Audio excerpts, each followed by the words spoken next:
All right. Good evening, everyone, and thank you all for joining us.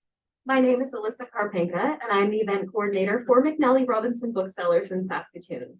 This event is coming to you from Treaty 6 territory, the traditional lands of the Cree, Saulteaux, Dene, Dakota, Lakota, Nakota, and Métis nations. Just to note that this event is being live streamed, so please be aware of the webcam to your right. I'd also like to take this moment to encourage you to silence your phones for the duration of the event. It's my pleasure to welcome you to the joint launch of This Is How You Start to Disappear by Astrid Blodgett, published by University of Alberta Press, and Flicker by Lori Hahnel, published by University of Calgary Press. Thank you both for being here tonight, and also to Kate O'Gorman for joining us as host. I will now turn things over to Kate. Please give her a warm welcome.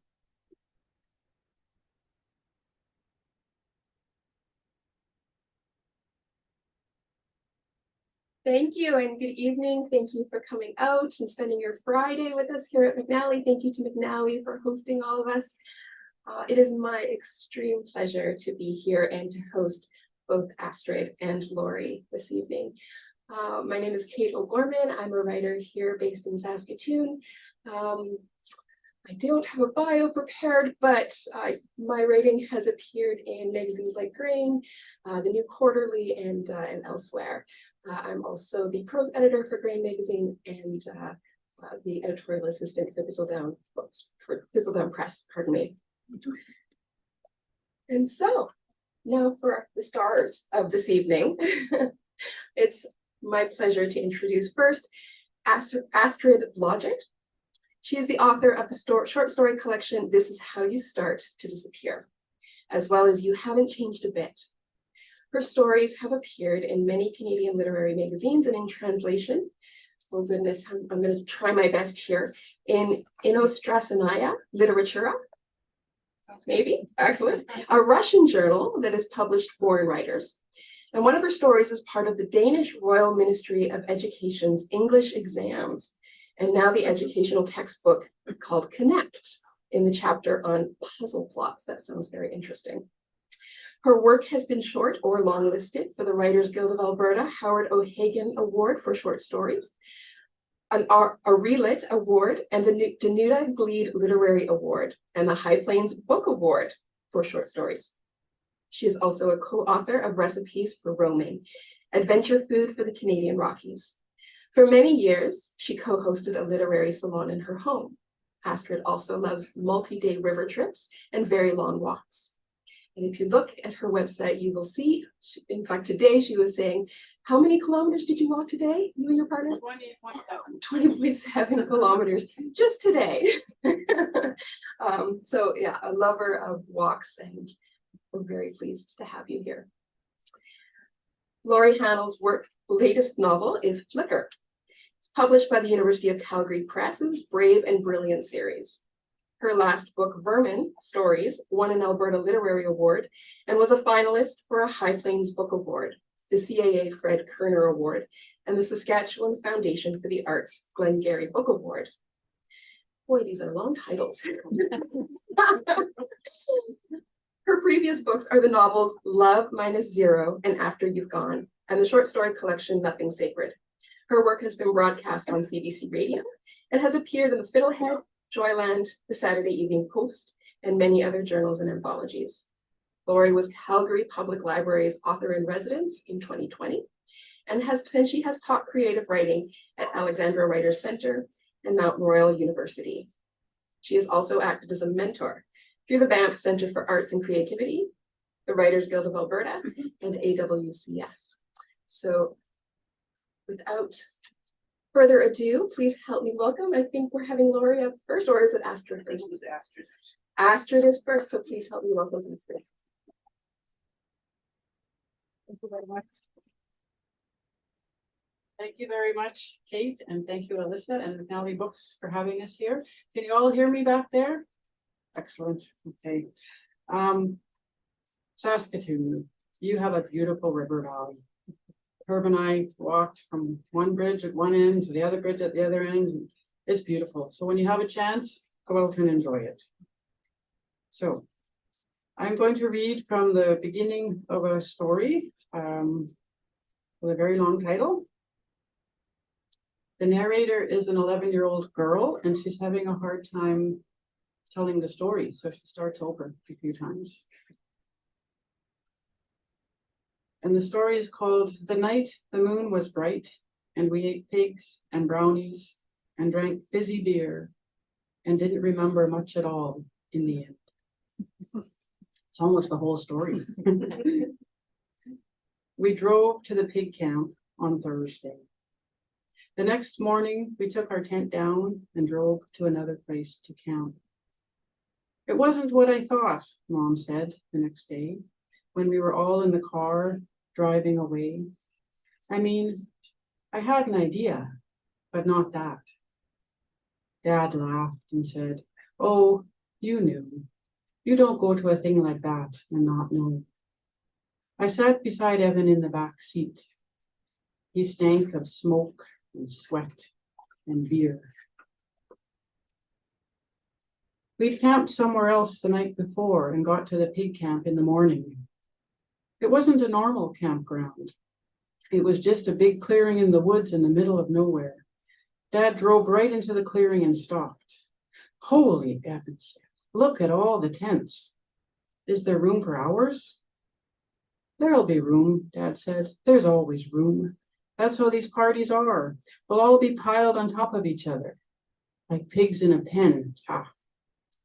I hear they got 2 little pigs. They'll roast faster." Mom said she was not going to watch the pigs cook. She couldn't bear to see a pig run through with a spit. It looked too much like a human baby.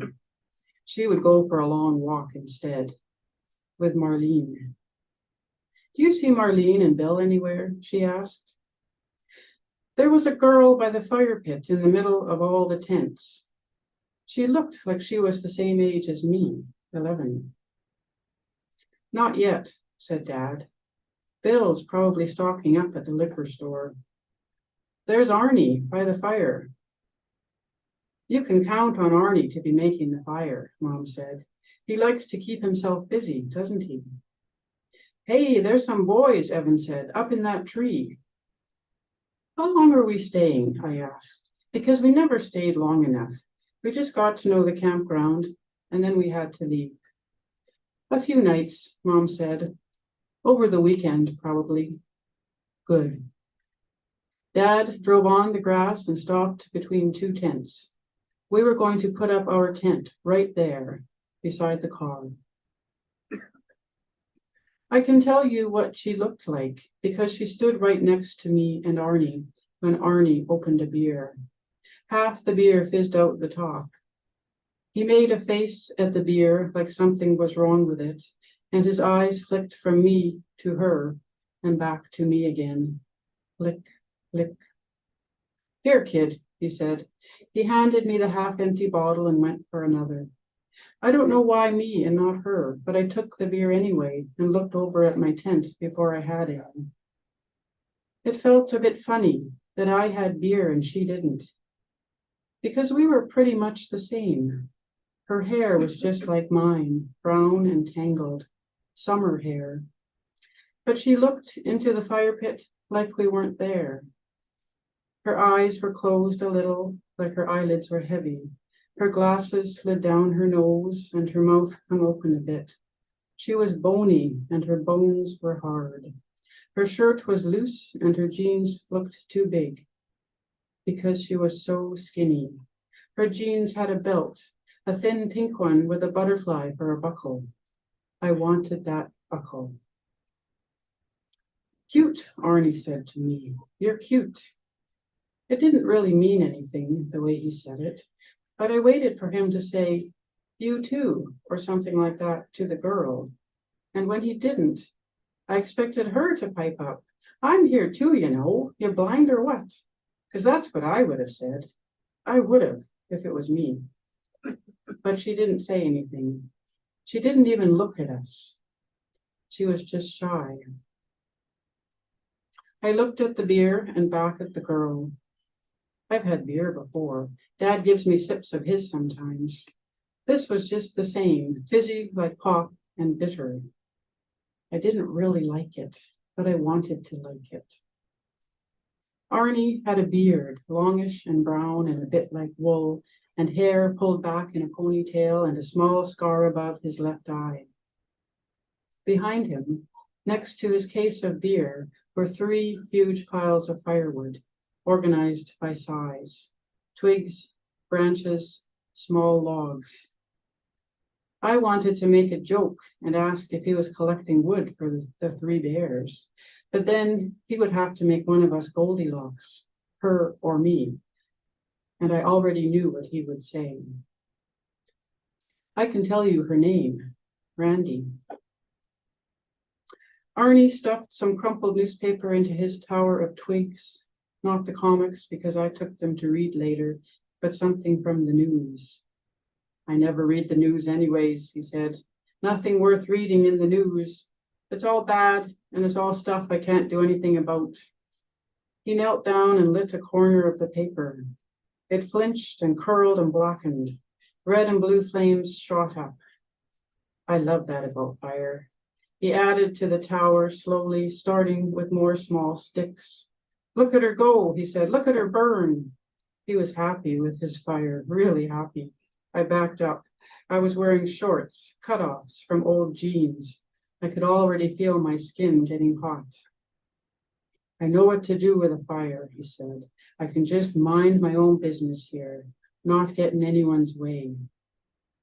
I was so thirsty, I drank the beer in 2 minutes. My whole face tingled. Mom called and I dropped the empty beer bottle next to the case.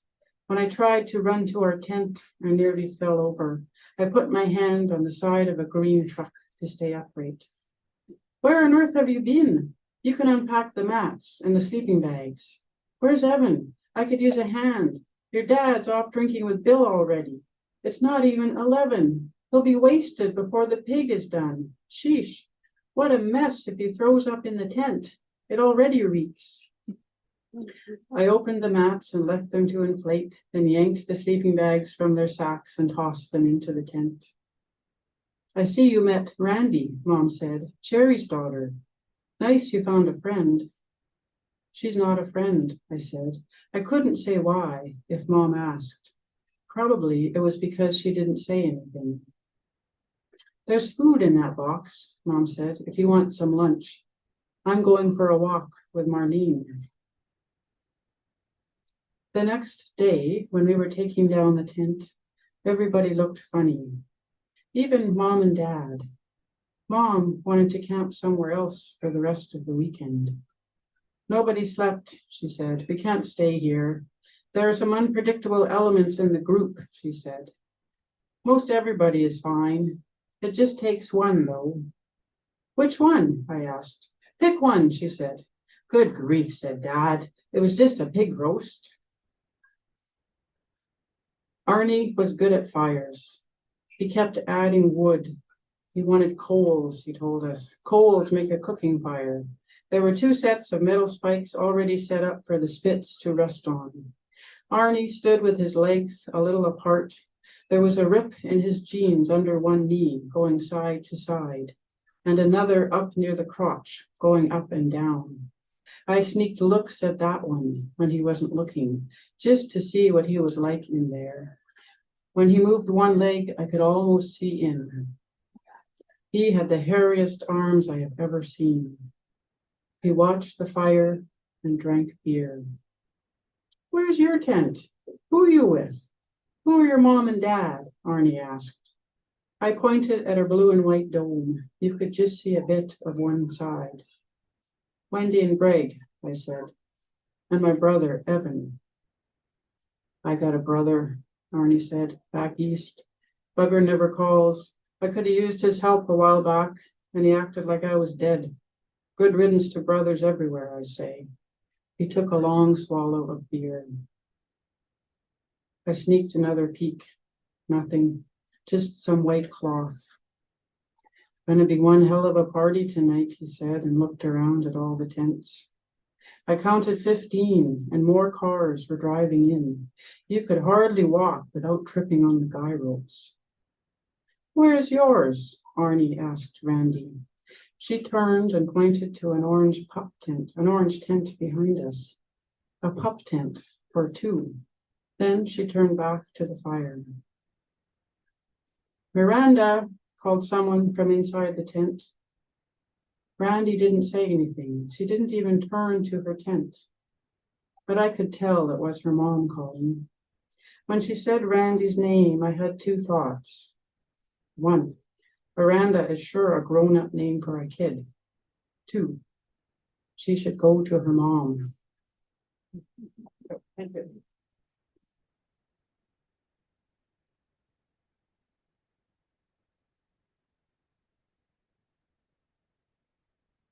Thank you, Astrid. That was so pleasing to hear you read one of my favorite stories. But there, to be honest, so many I can say are my favorite from this collection. And I can honestly say, if you haven't purchased your copy yet, please do. You will not be disappointed. And if you're new to short stories and you're not really familiar with that particular form, this is a great introduction. Every story is really tension filled, and it's just a really fine example of craft. So thank you for that. And now we have Laurie Hahnel, who's going to be reading from her novel Flicker. So please help me welcome Laurie.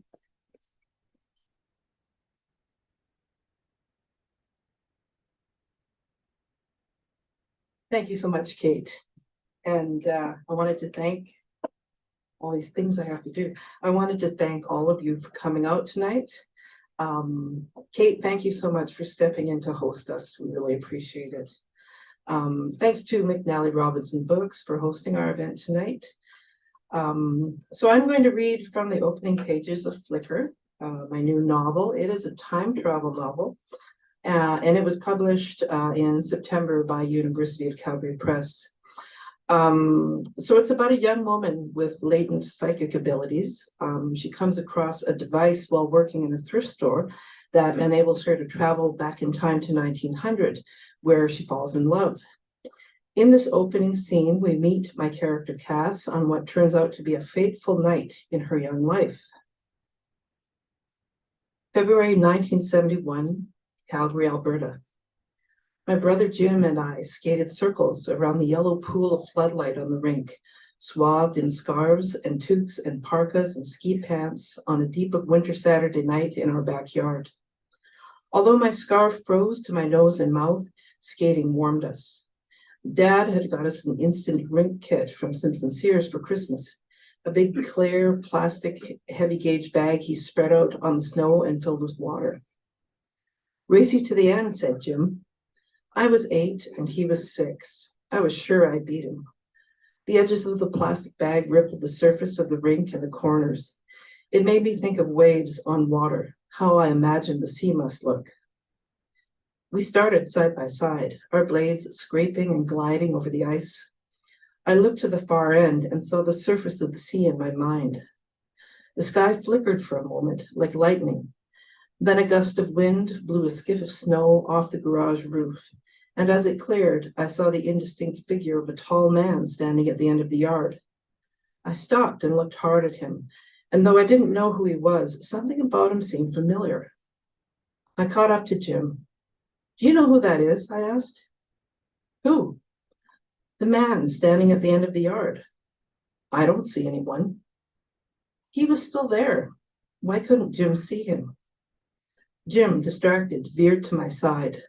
I swerved out of his way, and the pick on my figure skate caught on a rough lump near the edge of the ice.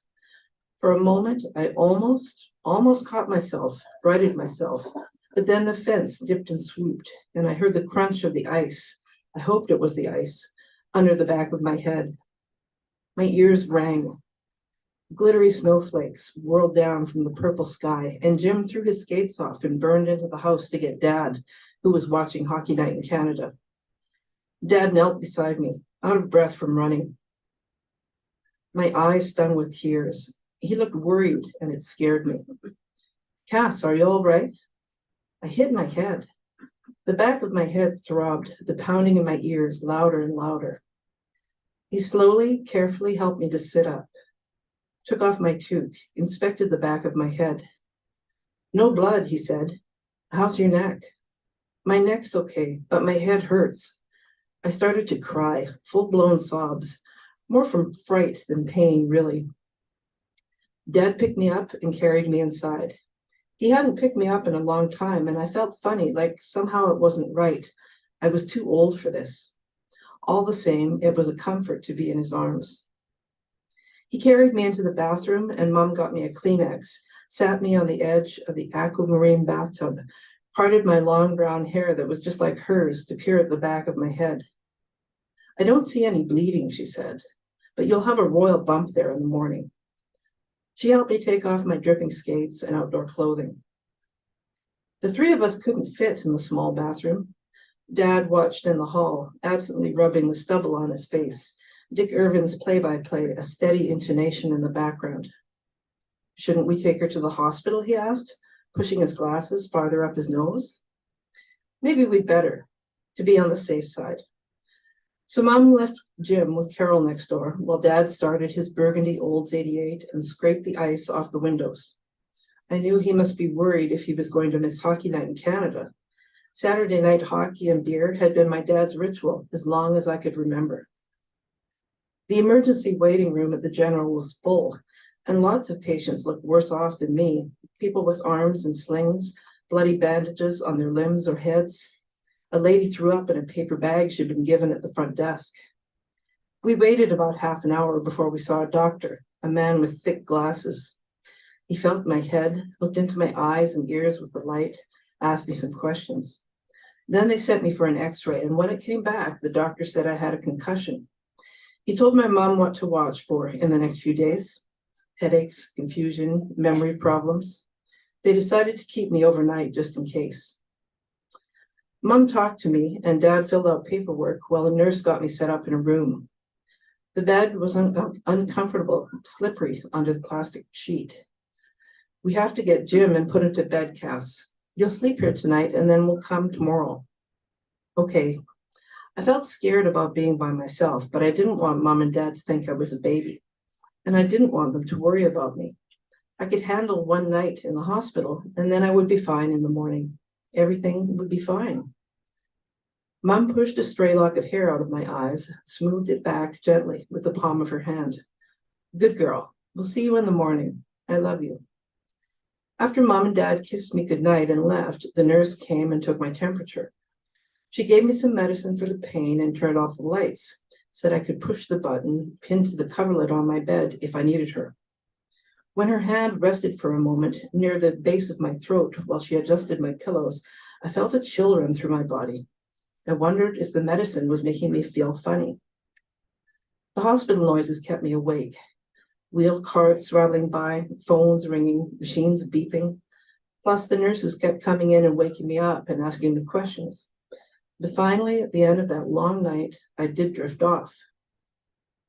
After a series of strange, fragmented dreams, I woke to a flickering image. A line of long black cars drove slowly down the middle of our street in a snowstorm. And when I opened my eyes, my Oma and Opa stood beside my bed. The monitors, the aquamarine walls, the curtain partway around the bed confused me, and it took a minute to remember where I was and why.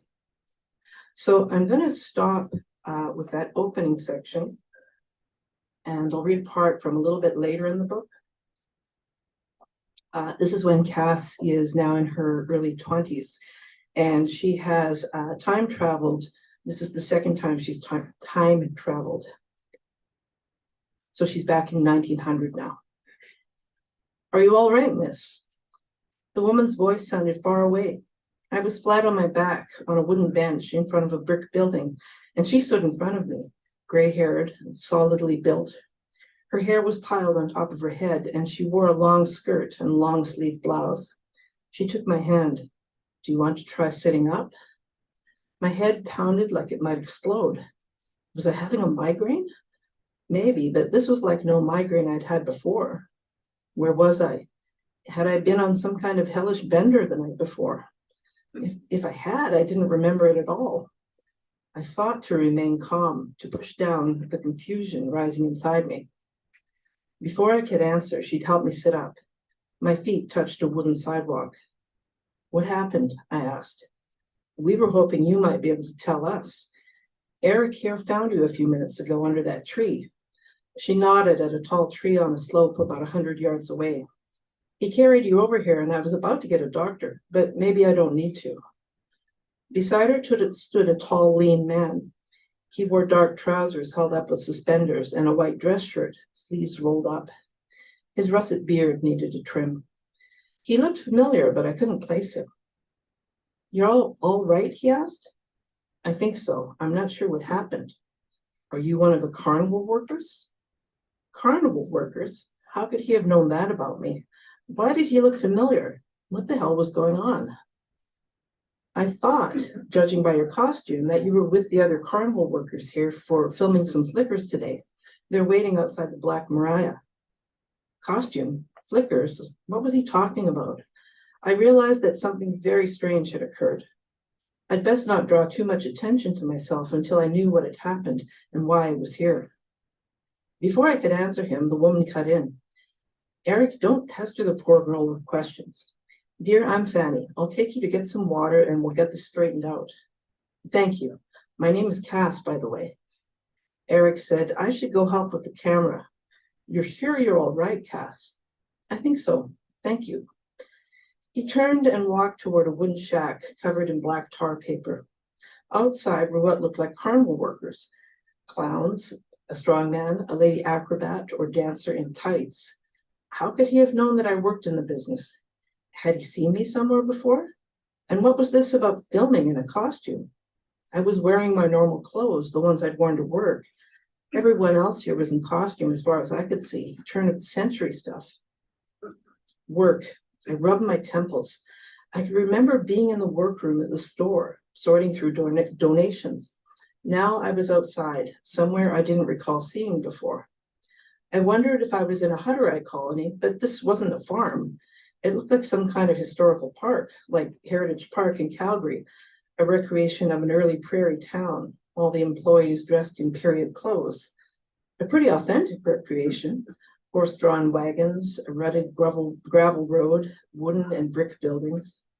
A black delivery truck styled almost like a motorized horse carriage with its spoked wheels, open cab, and carriage lamps on either side. This must be some kind of historical theme park. Maybe I did need a drink of water and something for my head. Figure out how I'd gotten here. Once I knew where I was, I could get home. There must be a phone I could use somewhere. And I'm going to stop there. Thank you very much.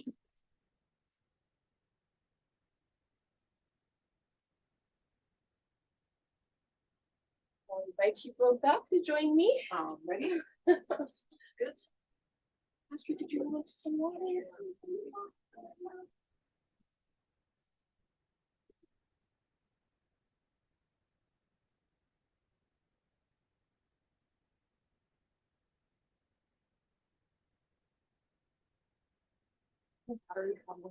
So is it okay with you there too? Oh, yeah, I think that's fine. All right, thank you. Thank you so much, Lori, for sharing that. That first opening bit that you shared. Oh gosh, she's sharing that, but it's such a perfect opening, actually. It's perfect for reading, but also I'm not going to do a spoiler alert, but I know what's coming next, and it gets you the whole novel, actually. Keeps you on your toes. Through the whole thing, I was up actually.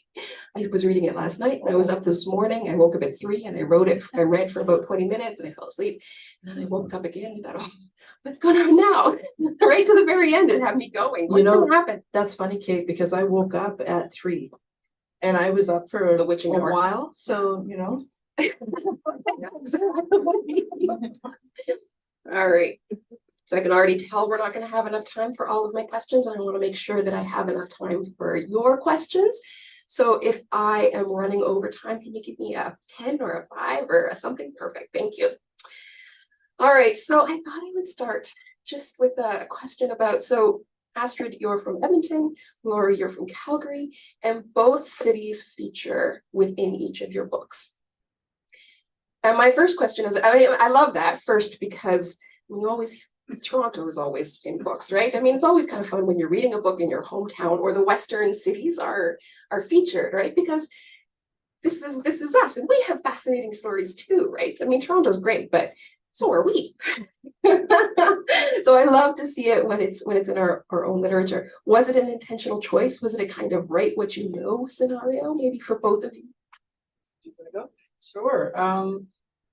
It wasn't entirely intentional, but it was simply natural to write the city I know. And because I didn't travel and do research for another type of project, I wrote what I knew. Yeah.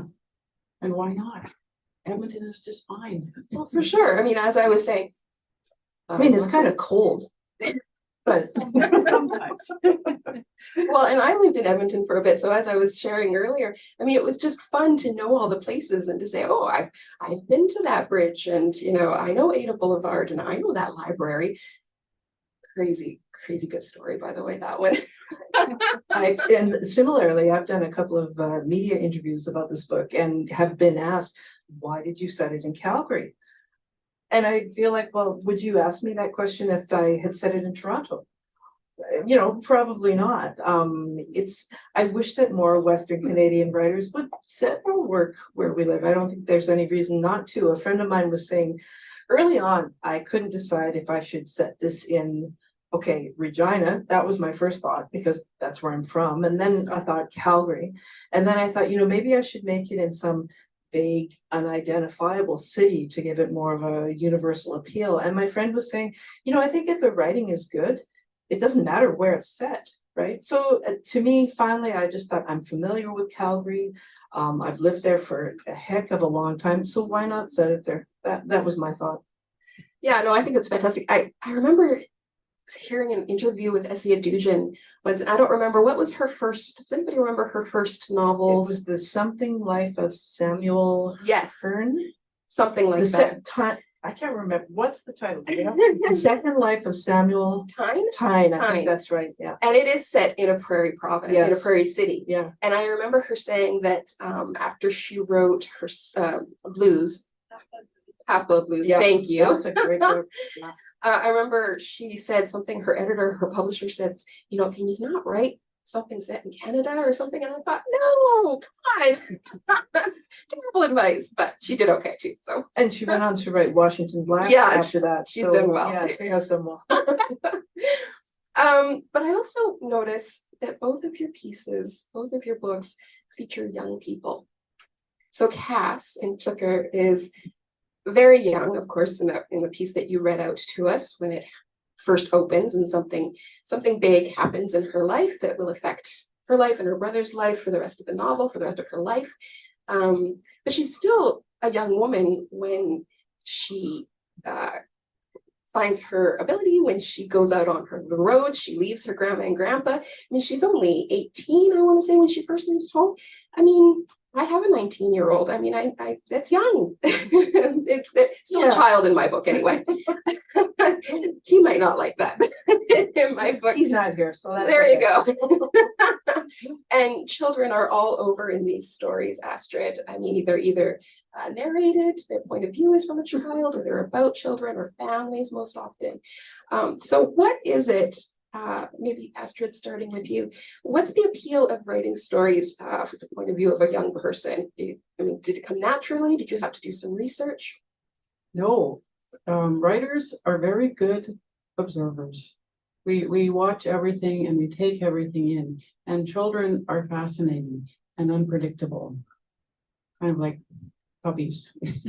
But from a writer's perspective, a child narrator will describe something that might not make sense to the child, but the adult reader will know exactly what is being described. So I think it's a very convenient approach to writing. That's not my sole purpose for doing it, but I think it's very effective. You know, children see things that adults don't see, and they have a different take on the world. And very mature things happen to them. Yes. And how they, oh, the title isn't going to come to me, Raylene, so the story about Raylene. Oh, it's got several. She has several names in the title, but Yes. it's very tension filled, and even as I have to go back and reread it, because even as a reader, I'm uncomfortable. Something happens to a young person that she doesn't really understand what's happening, and I don't, as a reader, don't even really understand what's happening. And I think that's intentional. Yes. And it's a part of the mastery that Astrid has achieved on the page. But yeah, it's distressing, and you've captured that point of view extraordinarily well, I think. Thanks. And for Cass, tell us about Cass. So I write both novels and short stories, and I don't often write a short story from a child's point of view. I have a couple of times, but it's usually kind of my more adult material.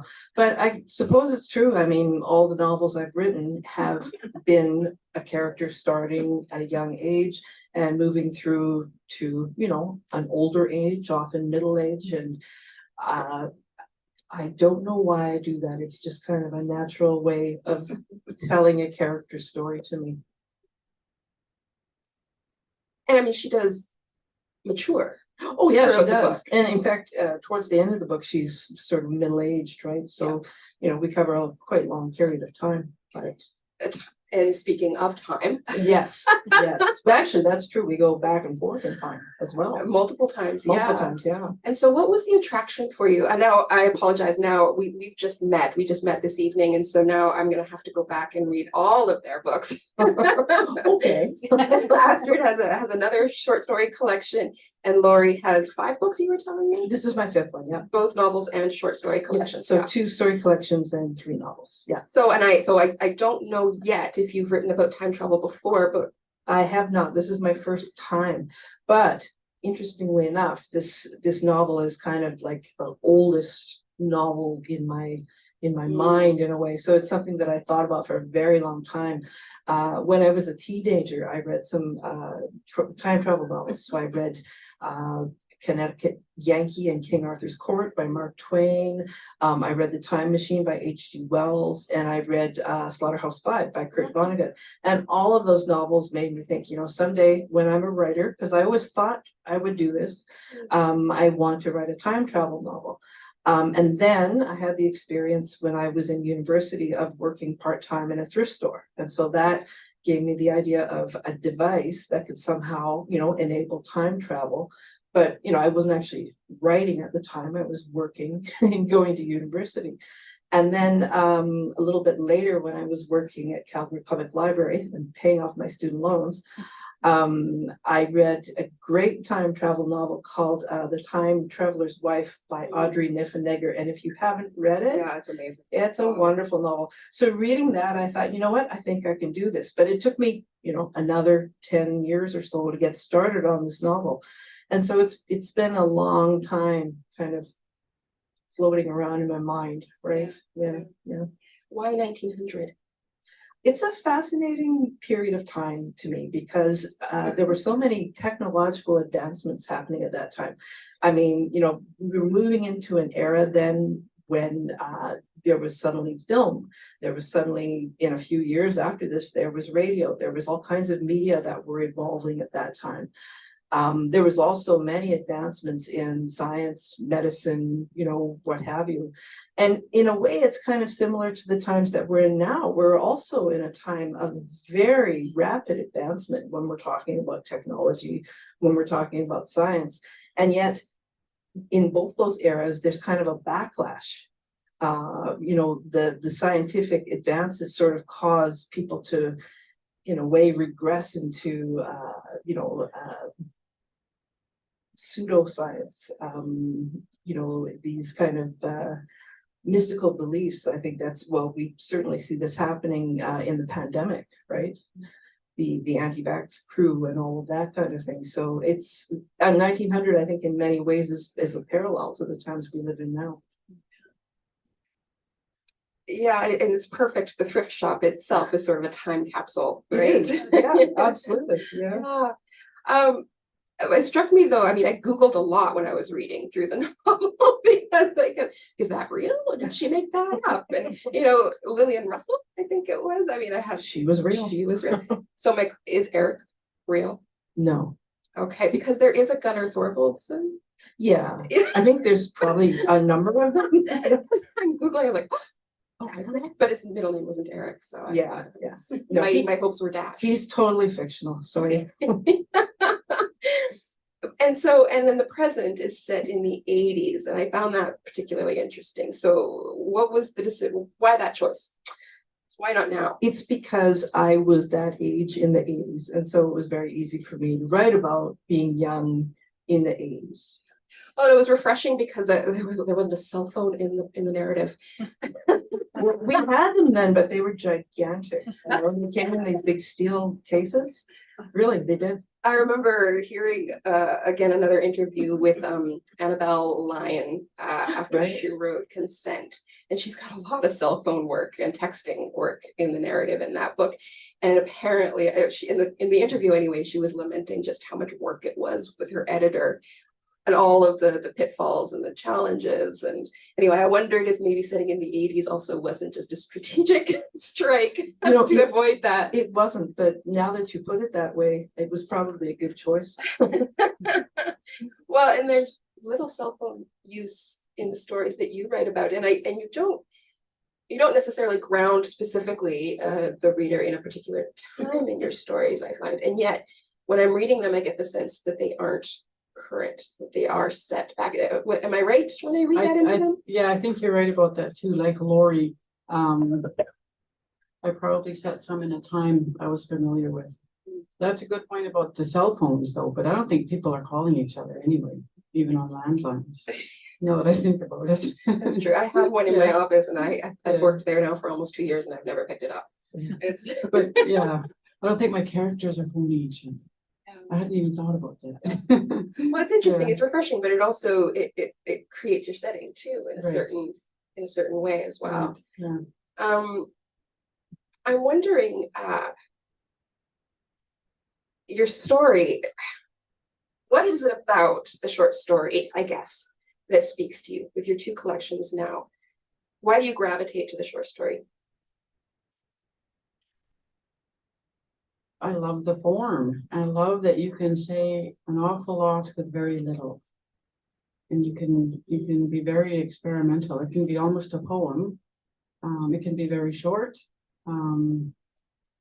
It's just a fascinating form and darn difficult to get right. Yeah. Especially the endings. Yeah. The Yeah. worst. Yeah. But mainly it's about how much you can say with very little. Yeah, and you say so much in these stories, and my heart did a little jump actually with the linked stories.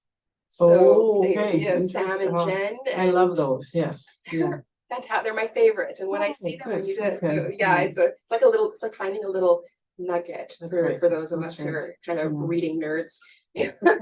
These are stories in which a character you've met in one story is in another story. Not necessarily in the same year or the same place, but it's the same character. I love that as a reader too. Yeah. So was that an intentional choice, or did one story come from the other? Well, these stories I've been working on for a long time. And what happens when you write a story, you think you know where the ending is. And actually the ending is sooner. So once I realized with one of the stories with these same characters that the ending was earlier and I had more to say. So I realized I needed another story. And it took a while to figure out whose perspective the story should be from. So one is more from his perspective, one is more from her perspective. I didn't start out knowing where I was going. That's the other great thing about a story. You don't know where it'll take you. Maybe the same with a novel. It's also true with novels. I mean, I think the whole reason, for me anyway, the whole reason we write a story is to find out what it's about. And whether it's a longer story, a novel, or a short story, I think that our motivation is the same. Don't you think? Finding out where it goes. Yeah. Yeah. Did you know the ending to Cass's story when you set out to write Flicker? Oh, no, I didn't. I really find endings difficult. They are, I think well, not the worst part, but they're a difficult part of writing a novel or a story. Because it's so easy to tie it up a little too neatly, right? or to just have an unsatisfying ending. So it's always finding that sweet spot, right? And that is so hard. Yeah. So I'm wondering, because as I mentioned earlier, I really was kind of kept on the hook in Flickr with what's going to happen to Cass now. Where is she? How's she going to get out of this? Or is she ever? I don't want to do too many spoiler alerts because there's a lot. It's a very rich and robust novel. There's a lot going on. So all of that, am I hearing you say that it was an organic journey, that you didn't necessarily know yourself and you just kind of followed her where she went? In the first draft, absolutely. You know, I think that's the excitement of writing the first draft, is finding out where it goes. But then, of course, there were a number of other drafts that followed after the first one. I'm not sure exactly how many, but I'm going to say 5 or 6 anyway, right? So I always find that interesting when I talk with writers. I mean, are you character driven? Is the character the one that moves the story forward, or are you a writer who strategically plots out the narrative, the storyline, the arc, you know, and the sense of how that is? But sounds like you're both maybe character driven. I for sure am. How about you, Astrid? Absolutely character driven. Yes. Yeah. And I have to say, the endings to 2 of your stories, I said there are so many that I love, but How to Read Water, flag these because you're going to want to read them over and over. How to Read Water. I had no idea where you were leading me. I mean, I was so engaged and so shocked at the ending. What I found interesting about your endings in particular is that they almost left me as the reader feeling like I think your protagonist would feel, right? So I almost felt, in discovering how the ending was unfolding in How to Read Water, that I'm experiencing what Kat experiences when she makes her big discovery. Again, I don't want to do any spoiler alerts, but it's a big discovery. It's a shocking discovery. And I find that fascinating. How have you managed, I don't know if you can articulate this, but how have you managed to be able to bring your endings to that place where the reader is experiencing exactly what your protagonist is experiencing? Because you do it again. Let me get the title. Everything's Fine, actually, which I love the title, and I wish I'd thought of that title. It's a fantastic one. But again, the ending to that one, it strikes me that I, as a reader, I felt exactly where the protagonist was. How do you do that? well, take your pens out and I think the answer is practice. It's interesting what you've chosen, especially the second story you just mentioned. I did not want a conventional ending for that story. What? No, I didn't want it to be too easy or too neat. And given what had already happened in the story and what was already set up, I think it worked. So I think in successive drafts, as Laurie will know, when you have an idea what's coming, then you plant little seeds along the way, or you plant little things that will later recur. stitch them together. Or you just drop them. Yep. And then later on, they come back again without you having to say very much. I think that's the idea. Yeah, I almost want to, I don't think I'm going to do any spoiler alerts if I say that in this particular story, a child is lost. Yeah. And it's essentially what the story is about. And at the end of it, it's life goes on, right? Yeah. I mean, despite this incredible loss, we're left with this sense that the life of the protagonist goes on in mundane ways, as all of our lives go on. And as a reader, when you're experiencing the way you've captured that ending, I think captures that thought, right? Thank you. Yeah. So I see we've got maybe 10 minutes left, and I want to make sure that we have, does anybody have a question that they would like to pose for Astrid and Laurie? Yeah. With your characters in for both of you, do they kind of still hang around when you're done? Do you think, I mean, for me, it's almost like thinking of faraway relatives. You kind of wonder every once in a while what they're doing. And I wondered if you experience that, or can you just sweep them out and be done with it? Sure.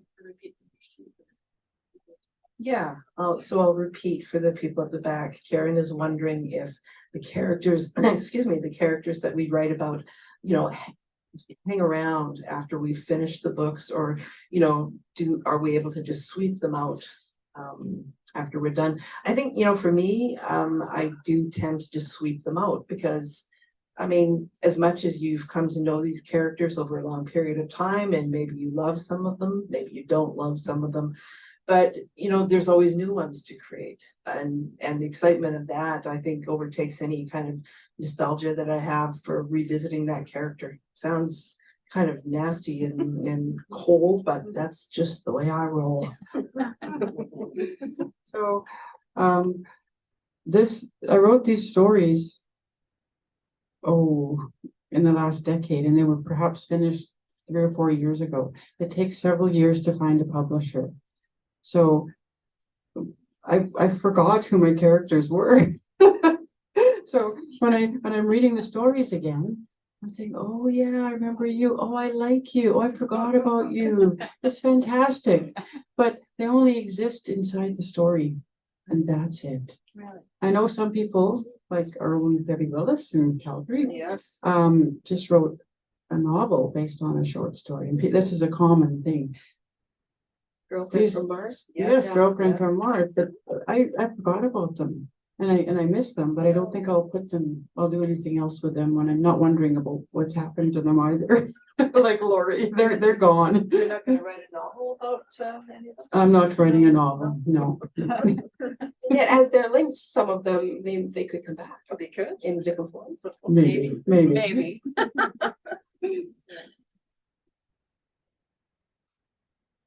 Another question, so give you some more time to think maybe of something. How much of you is in your characters now? I'm just curious because obviously fiction writers, these are strictly fiction.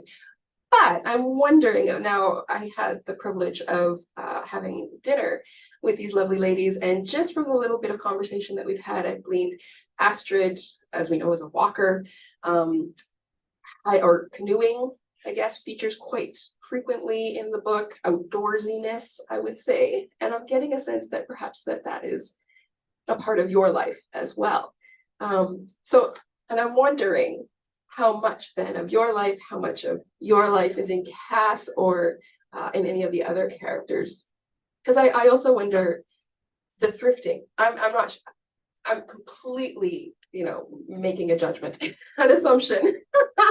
But as I'm reading through it, because there's such love for that within the novel, with the vintage, with the thrifting, that I'm reading it thinking, okay, this has to be a little bit of her maybe seeping in.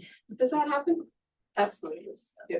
Do you want to go first? I'll go first. The thrifting thing for sure. I mean, I started thrifting when I was 16, and I was 24 or so when I started working in the store, and I did that for 3 years.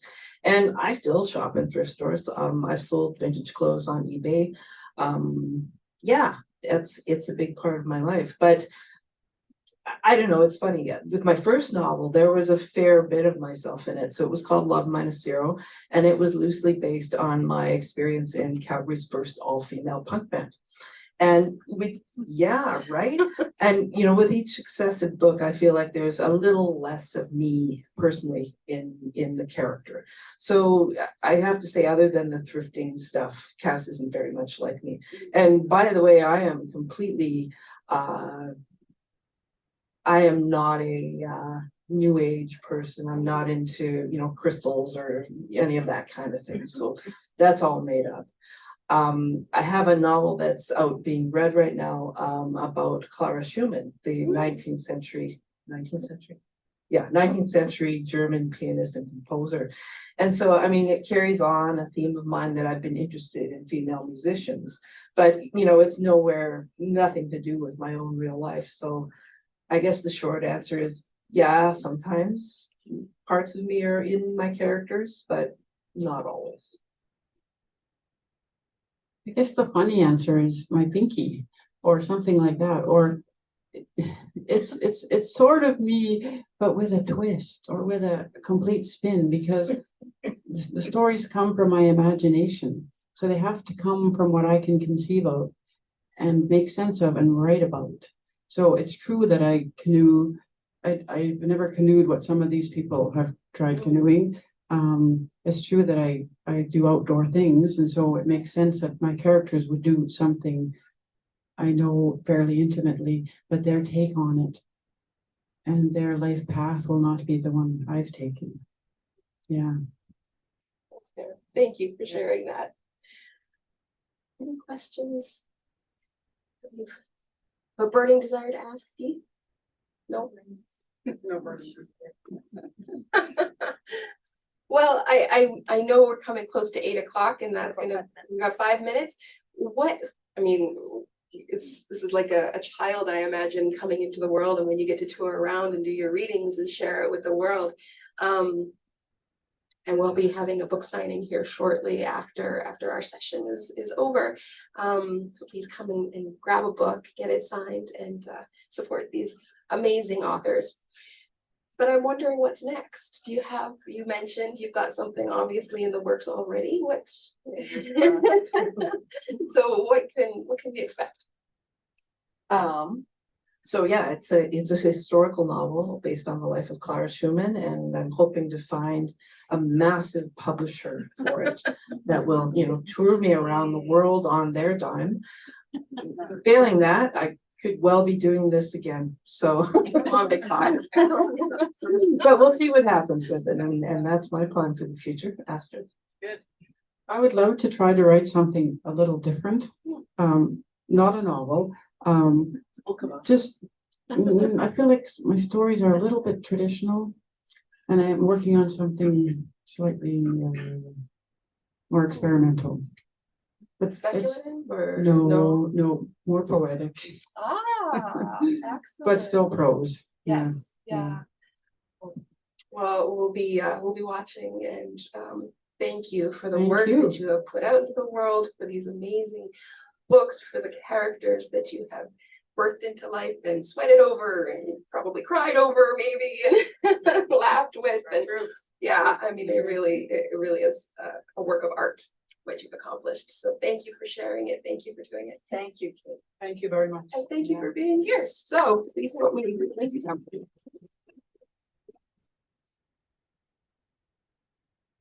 All right. Thank you very much. Anything else we haven't covered? No, I'll just say a quick word. Okay.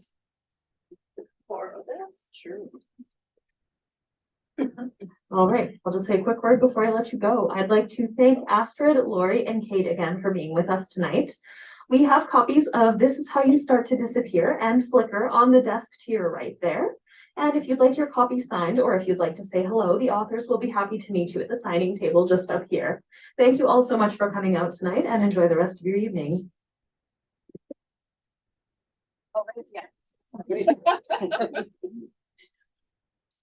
Yeah.